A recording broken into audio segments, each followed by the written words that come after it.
Sejumlah penduduk pendatang atau duktang yang selama ini tinggal di perumahan Panorama Sanggulan, Kediri, Tabanan, siap direlokasi atau pindah dari wilayah yang kerap dilanda banjir bandang. Mereka kian khawatir lantaran banjir setiap saat-saat semakin besar seperti halnya yang terjadi pada Rabu 10/9 lalu. Penghuni Panorama Sanggulan, Ketut Widiartana, pada hari Selasa tanggal 16 September tahun 2025 pagi mengungkapkan bahwa para penghuni rumah di lingkungan setempat selalu was-was diterjang banjir mengingat lokasi rumah mereka paling bawah dan berdampingan dengan sungai. Widiartana mengaku bencana banjir yang terjadi pada Rabu itu adalah yang terbesar dibanding banjir 2 bulan dan tahun-tahun sebelumnya.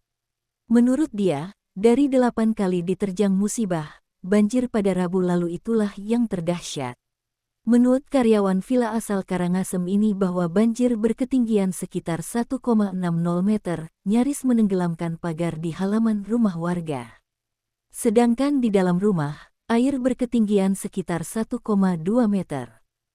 Sementara banjir yang tahun ini Pak lebih parah dari 2 bulan yang lalu dan tahun-tahun sebelumnya juga lebih parah. Ketinggiannya sampai ini Pak, ini dari senderan rumah tingginya itu. Kalau yang di dalam paling cuma 1,25 meter. Setelah banjir surut, warga kembali ke rumah masing-masing dan berharap tidak lagi terjadi banjir bah atau banjir bandang.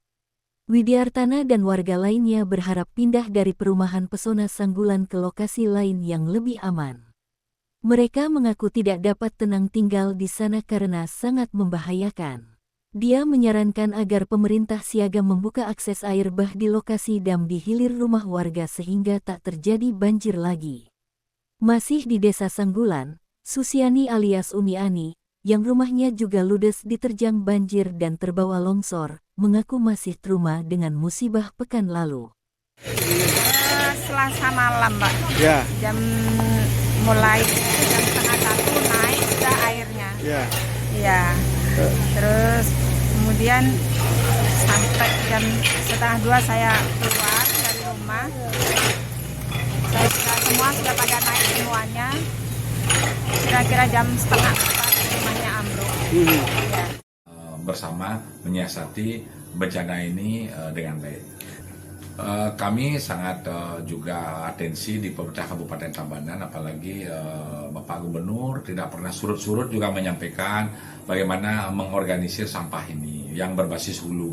Jadi sampah ini salah satu faktor juga penyebab banjir tatkala mampet, jadi airnya meluap, ini salah satu. Nah, kalau semua warga dari desa adat, masyarakat, desa dinas di hulu, bagaimana sampai tengah dan hilir sama-sama memperhatikan sampah dengan baik, dengan program tembok modern, dengan membuat TPS 3R, semua sampah ini menjadi milik kita bersama, gotong royong. Saya yakin Bali ini bisa kita, masalah sampah bisa kita atasi bersama. Ini konsep gotong royong kita utamakan.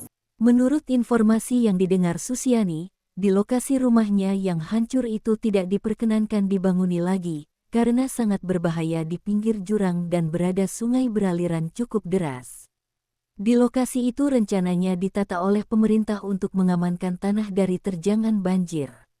Susiani dan keluarga berencana pindah ke lokasi yang aman sehingga mampu menyambung hidup selama berada di Tabanan. Dia hanya berharap ada kompensasi dari pemerintah untuk pengganti tanah dan rumahnya yang hancur dan hanyut. Sedangkan Bupati Tabanan Ikomang Gede Sanjaya berharap agar masyarakat jangan membuang sampah sembarangan, karena sampah merupakan salah satu penyebab bencana banjir lantaran gat mampet. Masyarakat diharap membuat teba modern atau TPS 3R sehingga sampah tertangani dengan baik. Doplang Suyatnyana melaporkan untuk Denpos Channel.